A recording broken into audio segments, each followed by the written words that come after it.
انسان کو عافیت اور سلامتی عزیز ہے، اسے زندگی سے محبت ہے، وہ اس زندگی کے لیے تو سب کچھ کرتا ہے۔ یہ ساری چہل پہل، کمانا کھانا، کمانے کے لیے تعلیم حاصل کرنا اور تعلیم کے لیے ماں باپ کا سب کچھ جھونک دینا۔ صبح کے وقت دیکھیے کتنی گاڑی ہے جو سڑکوں پر بھاگتی ہے، صرف اس لیے کہ بچے تعلیم حاصل کر لیں اور لوگ روزی کے لیے پہنچ جائیں، اور شام کو کتنی گاڑی گھروں کی طرف بھاگتی ہے۔ یہ ساری چہل پہل، یہ رونقیں کس لیے ہیں؟ زندگی کو برقرار رکھنے کے لیے۔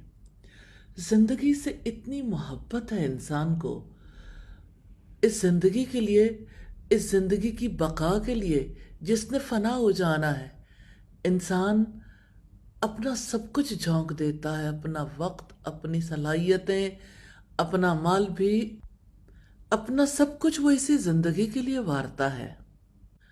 اس زندگی کی حفاظت کے لیے کتنی ریسرچز، کتنی انوینشنز، کتنی فارماسوٹیکل کمپنیز، کتنے میڈیکل کالجز اور کتنا بڑا سلسلہ ہاسپٹلز کا کام کرتا ہے زندگی کے لیے۔ زندگی سے انسان کو کتنی محبت ہے۔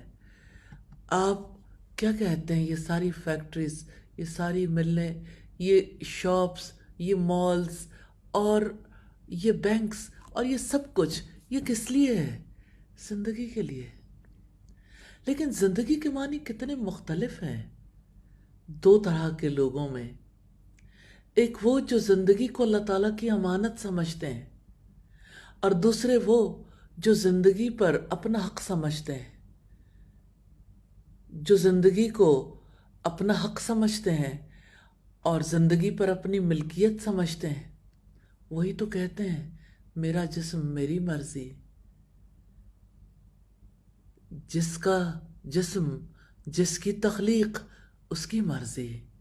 یہ ہے دوسرے گروہ کا موقف۔ تو جو دوسرے گروہ سے تعلق رکھنے والے لوگ ہیں،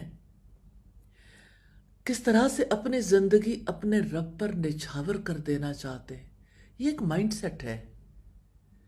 اس کو 20 سال یا شاید 20 سال کی محنت اور تگ و دو کے باوجود بھی توڑا نہیں جا سکتا، کیونکہ جس کو حقیقت کی سمجھ آ جاتی ہے وہ اپنی زندگی نچھاور کر دینا چاہتا ہے، وہ اس زندگی پر اپنے رب کا حق تسلیم کر لیتا۔ میں آپ کے سامنے تاریخ سے ایک واقعہ رکھنا چاہتی ہوں، آپ اندازہ کریں ان کے لیے زندگی کے معنی کیا تھے۔ سیدنا جابر بن عبداللہ فرماتے ہیں کہ غزوہ احد کے روز جب مسلمان ادھر ادھر بھاگ گئے تو نبی صلی اللہ علیہ وسلم میدان کی ایک طرف تھے، اور آپ کے ساتھ 12 انصاری صحابہ تھے، ان میں طلحہ بن عبید اللہ بھی تھے۔ مشرکوں نے آپ کو گھیرا تو آپ نے فرمایا من للقوم، کون ہے جو ان سے مقابلہ کرے گا؟ حضرت طلحہ نے عرض کیا میں اے اللہ کے رسول۔ رسول اللہ نے فرمایا آپ اپنی جگہ رہو۔ انصار میں سے ایک شخص نے عرض کی میں اے اللہ کے رسول۔ آپ نے فرمایا ٹھیک ہے، آپ مشرکوں کا مقابلہ کرو۔ اس نے مشرکوں سے لڑائی کی۔ آپ امیجن کر سکتے ہیں کتنی بڑی تعداد تھی مشرکوں کی، اور نبی صلی اللہ علیہ وسلم اکیلے تھے، اور یہ 11 انصاری ساتھی آئے ہیں، اور ان میں سے ایک ہے جو مقابلہ کر رہا ہے، ایک اکیلا۔ اس نے مشرکوں سے لڑائی کی یہاں تک کہ شہید ہو گیا۔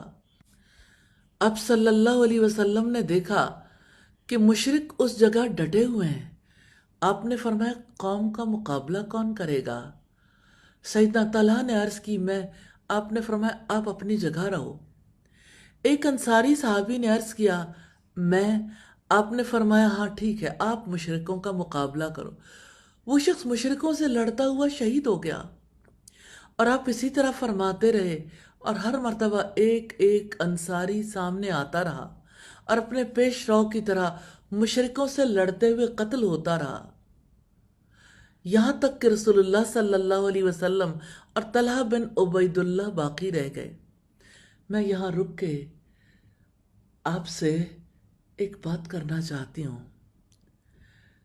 یہ جنگ مال کے لیے نہیں ہے، یہ جنگ اپنی ذات کی شہرت کے لیے بھی نہیں ہے، یہ جنگ بہادری کے کارناموں کے تذکرے کے لیے بھی نہیں ہے، یہ جان نچھاور کرنا اللہ تعالیٰ کے کلمے کی بلندی کے لیے ہے۔ جو بات اللہ کے رسول صلی اللہ علیہ وسلم نے کہی ان کا مقابلہ کرو، اس کے بعد کوئی اور چیز اس پر حاوی نہیں آ سکتی، کوئی عذر نہیں، کوئی دوسرا خیال نہیں۔ زندگی سے تو سبھی کو محبت ہوتی ہے، جانتے تھے کہ ہمارا مشرکوں سے لڑنا دراصل موت ہے، کتنی چاہت سے موت کو گلے لگایا، کیونکہ شہید کی جو موت ہے وہ قوم کی حیات ہے، کیونکہ اللہ رب العزت نے فرمایا وَلَا تَقُولُوا لِمَنْ يُقْتَلُ فِي سَبِيلِ اللَّهِ أَمْوَاتٌ، جو لوگ اللہ کی راہ میں مارے جائیں انہیں مردہ مت کہو، بل احیاء وَلَكِنْ لَا تَشْعُرُونَ، بلکہ وہ زندہ ہیں لیکن تم شعور نہیں رکھتے، شہداء کی زندگی کا آپ کو شعور نہیں ہے۔ یہ ہے رب العزت کا فرمان۔ اور آپ سوچیں 10 ساتھی شہید ہو چکے، تو اللہ کے رسول نے پوچھا مشرکوں کی قوم کا مقابلہ کون کرے گا؟ تو سیدنا طلحہ فرمانے لگے میں۔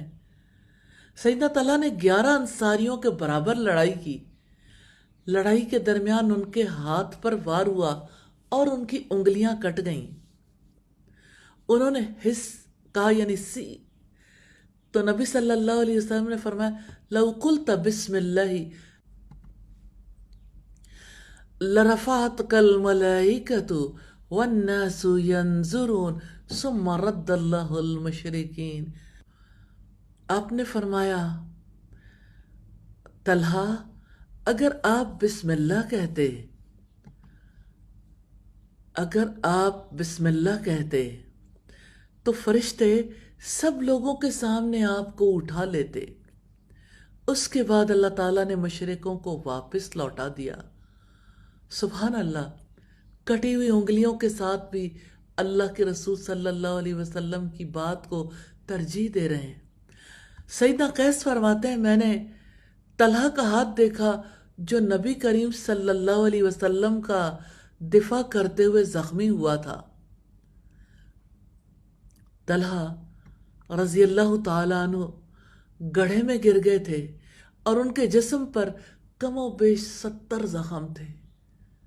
اللہ اکبر، اللہ اکبر، ان کا ہاتھ کتنا خوش نصیب تھا جسے اللہ تعالیٰ نے اپنے لیے قبول کر لیا۔ وہ کتنے خوش نصیب لوگ تھے جنہیں اللہ تعالیٰ کی خاطر زخم کھانے کا موقع ملا۔ اللہ تعالیٰ کے ہاں وہ کتنا سرخرو ہوں گے، کیسے انہوں نے ایک موت کو گلے سے لگایا اور ہمیشہ کے لیے امر ہو گئے۔ ہاں وہ زندگی کا مطلب سمجھتے تھے، ہاں وہ جان دینے کی حقیقت کو سمجھتے تھے، ہاں وہ اللہ تعالیٰ سے سچی محبت کرتے تھے۔